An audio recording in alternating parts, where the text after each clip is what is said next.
नमस्कार दोस्तों, मेरा नाम शेरवी मिश्रा है और आप सभी का बहुत बहुत स्वागत है मेरी यूट्यूब चैनल पर। आज काफ़ी टाइम बाद जो है मैं वीडियो अपलोड कर रही हूँ। कुछ कारणों से, कुछ इश्यूज़ थे जिनके कारण मैं वीडियो अपलोड नहीं कर पा रही थी और इसके लिए मैं आप सबके प्रति क्षमा प्रार्थी हूँ। और मैं कोशिश करूँगी कि आगे से इतना लंबा गैप ना हो और मैं टाइम टाइम से ऐसे ही महत्वपूर्ण वीडियो डालती रहूँ। तो जैसे कि हम मध्य प्रदेश सामान्य ज्ञान की सीरीज पढ़ रहे थे, उसी क्रम में आज हम एक महत्वपूर्ण चैप्टर कवर करने वाले हैं, वो है मध्य प्रदेश की नदियाँ।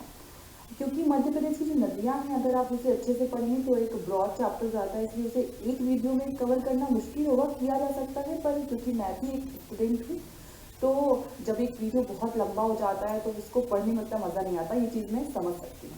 इसलिए छोटे छोटे वीडियोज़ अगर रहें तो इंटरेस्ट रहता है पढ़ाई करने में।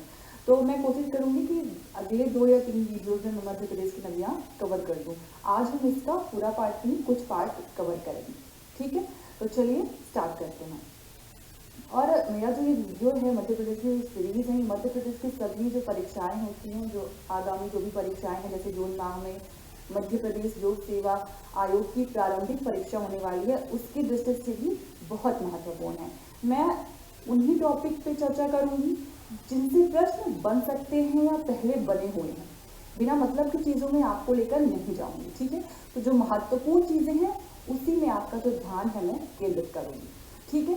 तो उसके बाद हम स्टार्ट करते हैं। तो सबसे पहले आप देख पा रहे हैं, आपके सामने दिख रहा होगा मध्य प्रदेश में अपवाह तंत्र, ठीक है?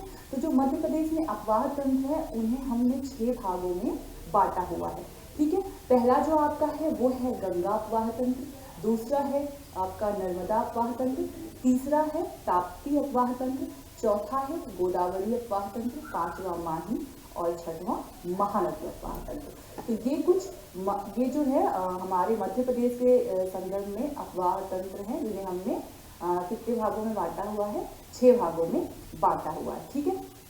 तो कौन कौन से एक बार फिर देख लेते हैं। गंगा अपवाह तंत्र, नर्मदा अपवाह तंत्र, ताप्ती अपवाह तंत्र, गोदावरी अपवाह तंत्र, माही और महानदी अपवाह तंत्र, ठीक है?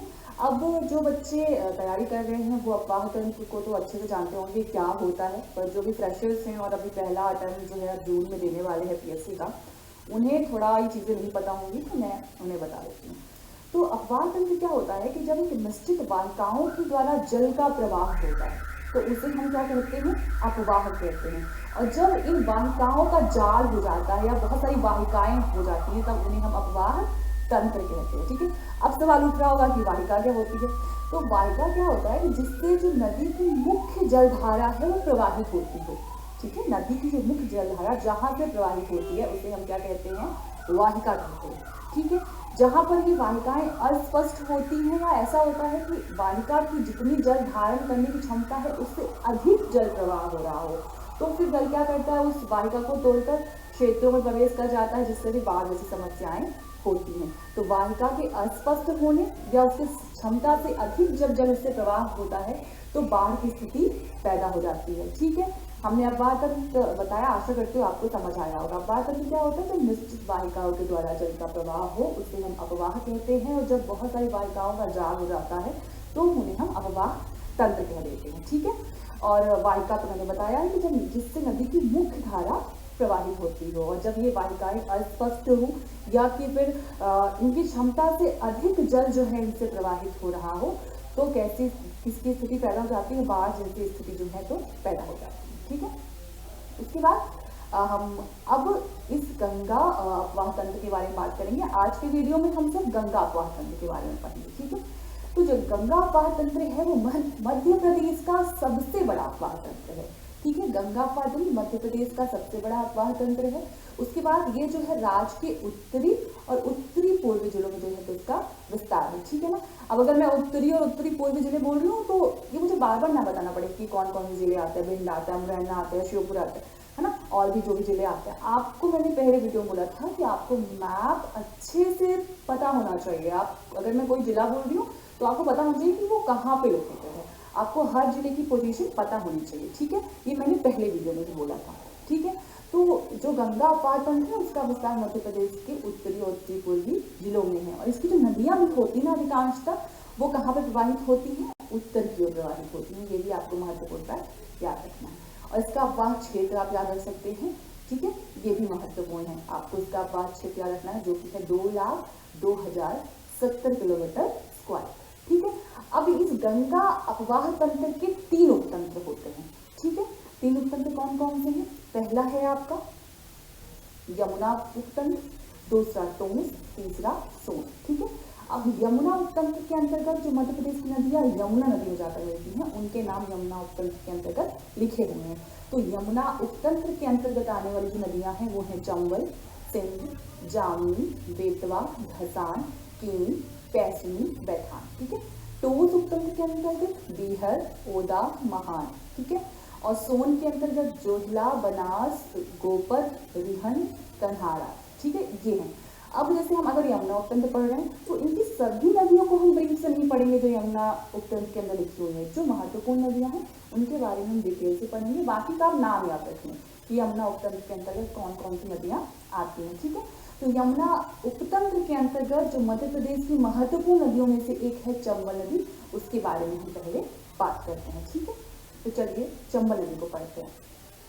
जो चंबल नदी है इसका जो उद्गम होता है, मतलब ये कहाँ से निकलती है, तो इंदौर जिले में स्थित महू के निकट विंध्य श्रेणी, मतलब विंध्य पर्वत श्रेणी जो है उसके जानापाव पहाड़ी के वांगचू पॉइंट से इसका उद्गम होता है। कहाँ से? इंदौर के महू के निकट विंध्य श्रेणी की जानापाव पहाड़ी के वांगचू बिंदु से इसका उद्गम होता है, ठीक है। यह जो है तो आपकी उत्तर पूर्व से पूर्व दिशा में क्रमशः उज्जैन, श्योपुर, भिंड और मुरैना जिलों में प्रवाहित होती है, ठीक है। अभी हमने बताया कि गंगा जो अपवाह तंत्र है उसकी अधिकतर नदियां उत्तर या उत्तर पूर्वी जिलों में प्रवाहित होंगी। तो वही लिखा हुआ है कि जो चंबल नदी है वो उत्तर पूर्व से पूर्व दिशा में क्रमशः इन जिलों में, क्योंकि उत्तर पूर्व में यही जिले आते हैं आपके उत्तर पूर्व में उज्जैन, श्योपुर, भिंड, मुरैना, इन जिलों में जो है चंबल नदी प्रवाहित होते हुए इटावा यूपी में मिल जाती है। इसमें यमुना नदी में, ठीक है, क्योंकि यमुना उपतंत्र के अंतर्गत की नदी है तो किसी मिलेगी यमुना नदी में, है ना।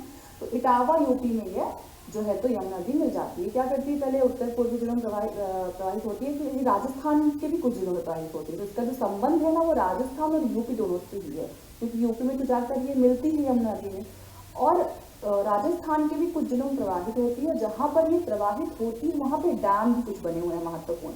तो जब हम डैम वाला चैप्टर पढ़ेंगे तो हम उस बारे में चर्चा करेंगे, ठीक है। तो अगला पॉइंट ये भी लिखा हुआ है कि चंबल नदी का जो है वो राजस्थान, मध्य प्रदेश राजस्थान के मध्य प्राकृतिक सीमा बनाती है, ठीक है।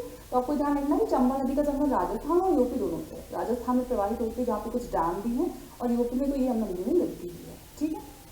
उसके बाद इसके कुछ अन्य नाम हैं जो महत्वपूर्ण है, पूछे गए हैं कई परीक्षाओं में, जैसे कि चर्मावती, धर्मावती और कामधेनु। ये नाम आपको इनके याद रखने हैं जो इनके अन्य नाम हैं, ठीक है। चर्मावती, धर्मावती और कामधेनु, ठीक है।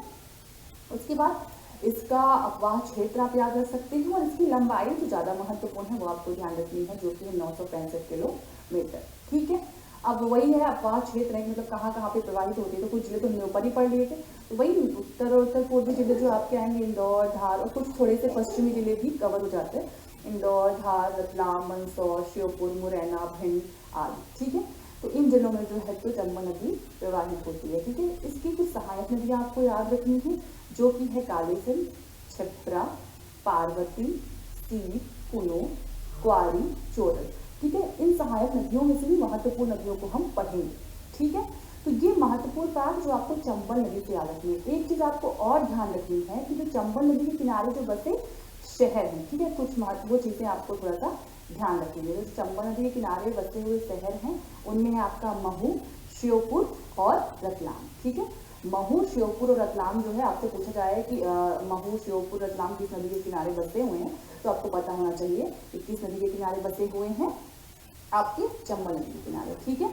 तो आपको ध्यान रखना है महू, आपको एक सेकंड ध्यान रखना है महू, महू, श्योपुर और रतलाम, ये जो शहर है ना ये किस नदी के किनारे बसे हुए हैं, आपके चंबल नदी के किनारे। तो ये आपको ध्यान रखना है कि महू, श्योपुर और जो रतलाम है ये चंबल नदी के तट पर बसे हुए हैं। ये महत्वपूर्ण चीज आपको याद रखनी है, ठीक है। तो चंबल नदी के बारे में क्या क्या पढ़ा, इसकी लंबाई पढ़ी जो कि है 965 किलोमीटर। इसके नदी तट पे बसे हुए शहर महू, श्योपुर, रतलाम है। इसकी सहायक नदियां पढ़ी हमने, ये आपको ध्यान रखना है, ठीक है। कहाँ मिलती है ये जाकर, किस नदी पे, इटावा यूपी में यमुना नदी मिल जाती है। उद्गम कहाँ से होता है ये भी आपको याद रखना है। एक चीज मैं बता दूं कि जो जलप्रपात होते हैं सभी नदियों पर, हर एक नदी पर या डैम होते हैं, वो हम अलग के वीडियो में कवर करेंगे, ठीक है। इस वीडियो में भी हम जो महत्वपूर्ण चीजें हैं वो देख लेंगे, पर अच्छे से हम अगर डैम और जलप्रपात पढ़ेंगे वो हम अलग अलग वीडियो से बनाएंगे, ठीक है। तो अब हम बात कर लेते हैं क्षिप्रा नदी के बारे में, ठीक है। ये जो है चंबल की सहायक नदी है, अभी जैसा कि हमने पढ़ा, ठीक है। तो जो क्षिप्रा नदी है इसका जो उद्गम है वो मध्य प्रदेश में स्थित इंदौर जिले के, ठीक है ना, इंदौर जिले में काकड़ी बर्री के समीप बणेश्वर कुंड से इसका जो है तो उद्गम होता है, ठीक है। ये जो है मध्य प्रदेश की रतलाम, उज्जैन, मंदसौर जिलों में जो है तो प्रवाहित होती है। सबसे महत्वपूर्ण चीज ये है कि उज्जैन जो है वो क्षिप्रा नदी के तट पर ही बसा हुआ है, ठीक है। तो एक चीज आपको रखना है कि जो उज्जैन हमारा जिला है मध्य प्रदेश का, वो क्षिप्रा नदी के तट पर बसा हुआ है। उद्गम याद रखना है, इंदौर जिले की काकड़ी बर्री पहाड़ी से, वहां के बणेश्वर कुंड से इसका उद्गम होता है। रतलाम, मंदसौर और उज्जैन में जो है ये प्रवाहित होती है मुख्यतः। इसे जो है ना मालवा की गंगा भी कहा जाता है। इसे क्या कहा जाता है, मालवा की गंगा के नाम से भी इसे कहा जाता है। मध्य प्रदेश में यह नदी उत्तर पूर्वी दिशा की ओर जो है तो प्रवाहित होती हुई कोटा राजस्थान में, कहाँ पे, कोटा राजस्थान के समीप ये चंबल नदी में मिल जाती है, ठीक है। तो क्योंकि हमने गंगा बात हमने पढ़ा ही है कि जो उसके अंतर्गत आने वाली नदियां हैं वो उत्तर या उत्तर पूर्वी जिलों में जो है तो प्रवाहित होती है। तो ऐसे ही ये भी क्षिप्रा भी उत्तर पूर्वी दिशा की ओर प्रवाहित होते हुए कहाँ पे बहते हुए, उज्जैन, रतलाम, मंदसौर आदि जिलों में बहते हुए कोटा राजस्थान में ये चंबल नदी में मिल जाती है, ठीक है। इसकी जो कुल लंबाई है वो आपको ध्यान रखनी है 195 किलोमीटर, 195 किलोमीटर, कितनी है, 195 किलोमीटर आपको ध्यान रखना है कि इसकी जो है वो लंबाई है, ठीक है। इसके अन्य नाम आप याद रखें, जरूरी है ये, पूर्ण सलिला, पापहरणी, मोक्षदायिनी। अब इनके नाम ही क्यों पड़ेंगे, ऐसा माना जाता है कि क्षिप्रा नदी के स्मरण मात्र से ही जो पाप होते हैं सारे वो मिट जाते हैं और मोक्ष प्राप्त होता है, ऐसा माना जाता है। तो इसी कारण जिसका नाम है वो पापहरणी, मोक्षदायिनी पड़ा, ठीक है। तो क्षिप्रा नदी के बारे में हमने महत्वपूर्ण चीजें क्या क्या पढ़ी कि इसका उद्गम कहाँ से होता है, इंदौर जिले में स्थित काकड़ी बर्री पहाड़ी के पास बणेश्वर कुंड से इसका उद्गम होता है। रतलाम, उज्जैन, मंदसौर जिले में प्रवाहित होते हुए ये राजस्थान कोटा राजस्थान में ये चंबल नदी में मिल जाती है, ठीक है। इसके लेंथ आपने याद कर ली 195 किलोमीटर। और इसके जो अन्य नाम है पूर्ण सलिला, पापहरणी, मोक्षदायिनी। आप ना, मैं बगल बगल में मैप इसलिए दे रही हूँ कि आप नदियों की पोजीशन समझ सके, ठीक है ना। तो आपको यहाँ पे जो नदियाँ महत्वपूर्ण जो मैं पढ़ा रही हूँ वो आपको उनकी पोजीशन यहाँ पे दिख जाएगी, ठीक है। उसके बाद अब हम अगली नदी के बारे में बात करते हैं, वो है हमारी कौन सी नदी, बेतवा नदी, ठीक है। तो जो बेतवा नदी है इसे मध्य प्रदेश की गंगा भी कहा जाता है, ठीक है। बेतवा नदी को क्या कहा जाता है, मध्य प्रदेश की गंगा कहा जाता है। पुराणों में जिसका उल्लेख है उसमें इसका नाम जो है वेत्रवती मिलता है, ठीक है। तो पुराणों में इसका नाम क्या मिलता है, वेत्रवती मिलता है। और इसका उद्गम कहाँ से होता है, तो रायसेन जिले के कुमरा गांव से इसका उद्गम होता है, ठीक है। यह कहाँ कहाँ प्रवाहित होती है, जैसे विदिशा हो गया, रायसेन के आसपास वाले जिले भोपाल, सागर, टीकमगढ़, झांसी मतलब कि यूपी में भी।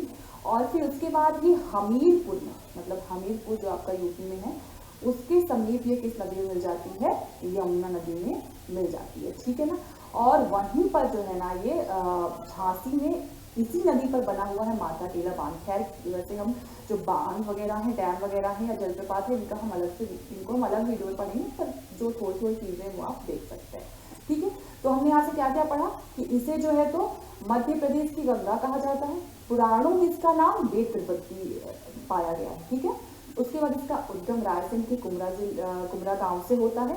कहाँ कहाँ प्रवाहित होती है, तो विदिशा, भोपाल, सागर, टीकमगढ़, झांसी।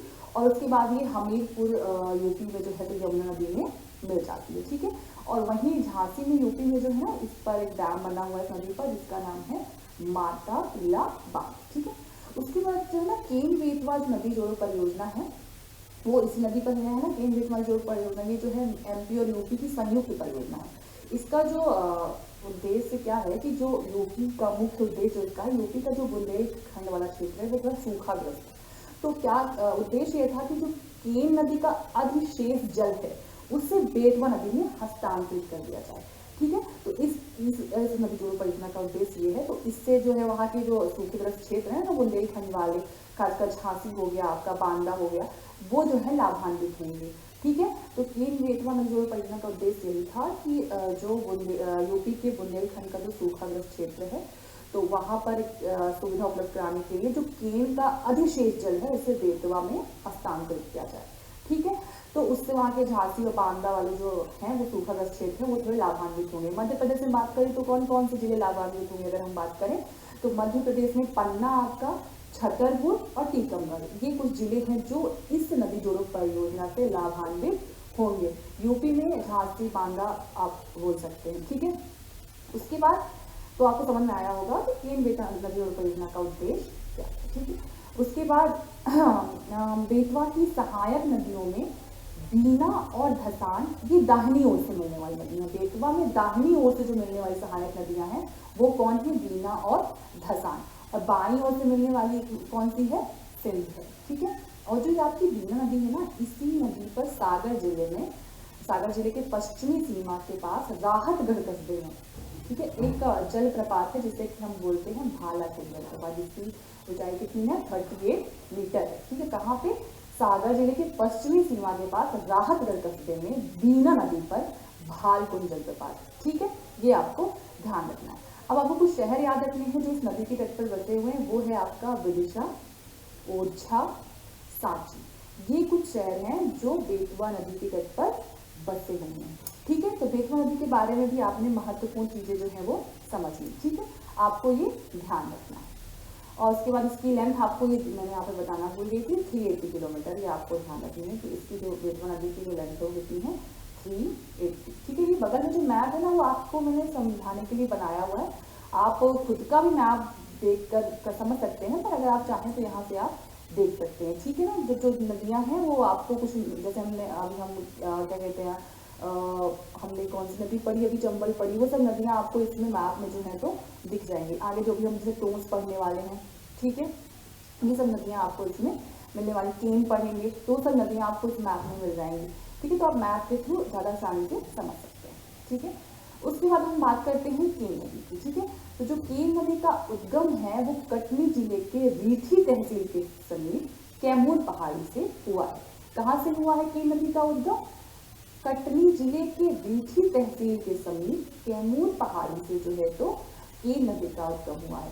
केन नदी जो है ना ये सबसे सुंदर नदी भी मानी जाती है, इसको सबसे सुंदर नदी कहा जाता है। ठीक है, और यह जो है पन्ना जिले के दक्षिणी क्षेत्र में प्रवेश करने के पश्चात पन्ना और छतरपुर जिले में सीमा बनाते हुए बांदा जिले में प्रवेश करती है तथा यहीं पर चिला गांव, ठीक है, चिला गांव के समीप भोजहा नामक स्थान पर, ठीक है, ये यमुना नदी में मिल जाती है। आपको गांव उतना याद रखना जरूरी नहीं है, पर आप उतना ध्यान रख सकते हैं कि छतरपुर पन्ना जिले में बहते हुए यूपी में जाती है, वहाँ पे बांदा में जो है तो ये यमुना नदी मिल जाती है। आप चाहें तो गांव भी याद रख सकते हैं, चिल्ला गांव के समीप भोजहा नामक स्थान पर ये यमुना नदी में मिल जाती है और ये सबसे सुंदर नदी मानी जाती है, ये भी आपको ध्यान रखना है। ठीक है, इसके अन्य नाम आप याद रख सकते हैं, शुक्तिमती, दर्णावती, कर्णावती, कैलाश। ठीक है, ये इसके जो है तो अन्य कुछ नाम है। ठीक है, केन की सहायक नदी भी एक कुछ है, जैसे कि आपकी एक होती है सोनार होती है, एक सहायक नदी इसकी जो कुछ महत्वपूर्ण है, जो मैं आपको जानना चाहिए। ठीक है, सोनार हो गई और एक उर्मिल होती है, और भी कुछ है छोटी छोटी, पर ये जो है कुछ महत्वपूर्ण है। ठीक है, तो सोनार और उर्मिल जो है ये इसकी कुछ महत्वपूर्ण सहायक नदियाँ। ठीक है, तो केन के बारे में हम देख लेते हैं फिर से। केन नदी का उद्गम कटनी जिले के रीठी तहसील के समीप कैमूर पहाड़ी से होता है। यह पन्ना छतरपुर की सीमा बनाते हुए बांदा यूपी में जिले प्रवेश करती है, वहाँ पिचिला गांव के निकट भोजहा नामक स्थान पर यमुना नदी में मिल जाती है। इसकी कुल लंबाई है 470 किलोमीटर और इसके अन्य नाम है शुक्तिवती, दर्णावती, कर्णावती, कैलाश और इसकी सहायक कुछ महत्वपूर्ण जो नदियाँ हैं वो है सोनार और उर्मिल। ठीक है, उसके बाद अब हम बात करते हैं आपकी सिंध नदी के बारे में। ठीक है, तो जो सिंध नदी है ये मध्य प्रदेश के बिरसा जिले में स्थित सिरोंज के समीप से निकलकर इटावा यूपी के समीप यमुना नदी में मिल जाती है। ठीक है, तो इसका आपको उद्गम याद रखना है। ठीक है, विदिशा जिले के सिरोंज तहसील, ठीक है, सिरोंज एक तहसील है विदिशा जिले की, वहां से इसका उद्गम होता है, ये आपको महत्वपूर्ण ध्यान रखना है। और फिर ये मिलती कहाँ पे है, तो इटावा यूपी में जो है तो ये यमुना नदी में मिल जाती है। ठीक है, ये आपको ध्यान रखना है। इसकी कुछ सहायक नदियां हैं नंद, कुंद और माहू, ये आप ध्यान रख सकते हैं। ठीक है, तो ये आपका क्या हो गया, सिंध नदी के बारे में हमने जान लिया। ठीक है, तो अब हम बात करते हैं काली सिंध नदी के बारे में। ठीक है, काली सिंध जो है चंबल की सहायक नदी है, हमने पढ़ा है चंबल की भी सहायक नदी है। ठीक है, तो काली सिंध जो आपकी है वो चंबल नदी की सहायक नदी है, जो मध्य प्रदेश के देवास जिले में, मध्य प्रदेश के देवास जिले में बागली गांव के समीप विंध्याचल श्रेणी से निकलती है। ठीक है, अमोदिया विंध्याचल श्रेणी से निकलती है। ठीक है, तो आपको ये गांव छोटे छोटे उसका ध्यान रखना है। आपको याद रखना है कि देवास जिले के बागली तहसील जो है वहाँ से इसका जो है तो उद्गम होता है।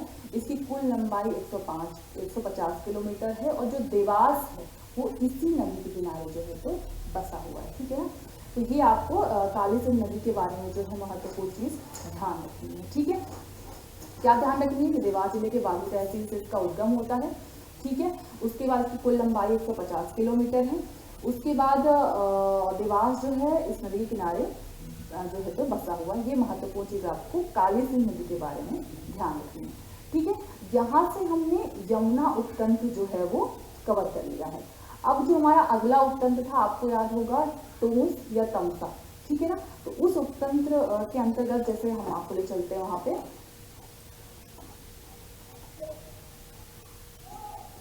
ये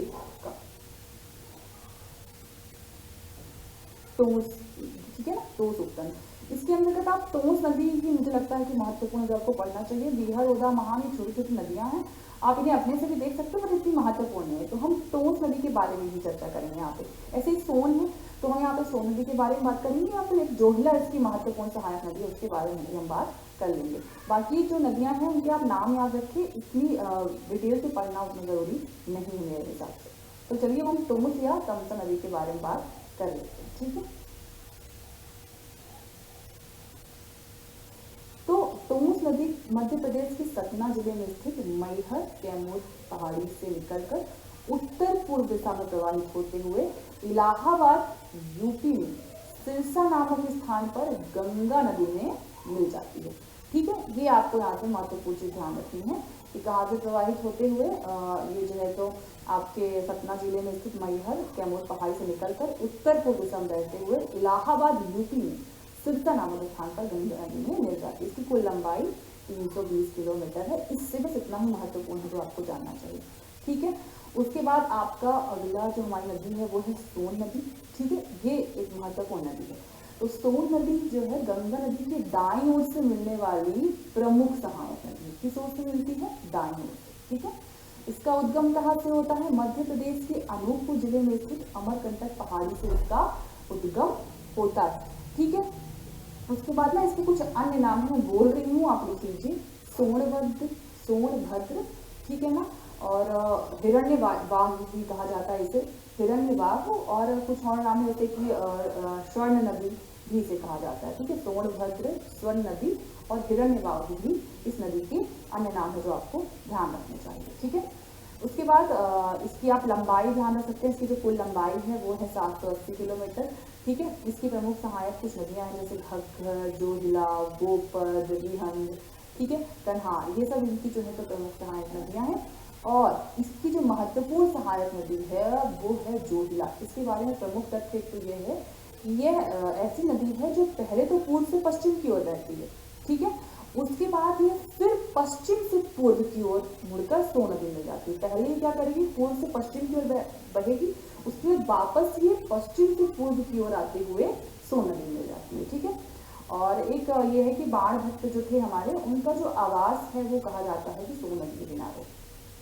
ठीक है, तो ये भी एक महत्वपूर्ण चीज आपको ध्यान यहाँ पे रखनी है। ठीक है, तो ये आपका जो है तो हमने मध्य प्रदेश की गंगा अफवाह तंत्र के अंतर्गत जो महत्वपूर्ण नदियां थी वो हमने देख ली हैं। अगर कुछ नदियाँ इनमें रह गई हैं या मुझे लगता है कि आपको ऐसा लगता है कि वो मुझे बताना चाहिए था उनके बारे में, तो आप कमेंट बॉक्स में मुझे ज़रूर बता दें, मैं अगले वीडियो में उन्हें कवर करा दूँगी, ठीक है। तो आज का वीडियो जो है हमारा वो इतना ही है, और जो भी आपको लग रहा है कि कुछ नदियाँ मैंने छोड़ दी हैं या किसी नदियों के बारे में बताना चाहिए था मैंने नहीं बताया है, तो आप कमेंट बॉक्स में मुझे बता दें, मैं ज़रूर से इसके बारे में अगले वीडियो में बताऊँगी। और एक चीज़ मुझे ये बोली थी कि अगर आप ये चाह रहे हैं कि मैं मंथली करंट अफेयर्स के वीडियो में डालूँ, तो आप मुझे कमेंट बॉक्स में ज़रूर बता दें, मैं करंट अफेयर्स के वीडियो भी आपके लिए अपलोड कर दिया करूँगी, ठीक है। तो अब नेक्स्ट वीडियो में हम अगले और कुछ अखबार तंत्र के बारे में बात करेंगे, और जो आपको लगता है कि मुझे नदियों के बारे में, जिन नदियों के बारे में मैंने नहीं बताया गंगा अखबार तंत्र की तरह, उसे मुझे बताना चाहिए, तो मैं नेक्स्ट वीडियो में आप मुझे कमेंट बॉक्स में बता देंगे तो मैं कवर करा दूँगी, ठीक है। तो आशा करती हूँ कि आपको वीडियो महत्वपूर्ण लगा होगा, और कुछ भी छोटी मोटी गलतियाँ हुई हैं उन्हें प्लीज़ मुझे बताएं, मैं सुधारने की कोशिश करूँगी। तो मिलते हैं नेक्स्ट वीडियो में। बहुत बहुत धन्यवाद।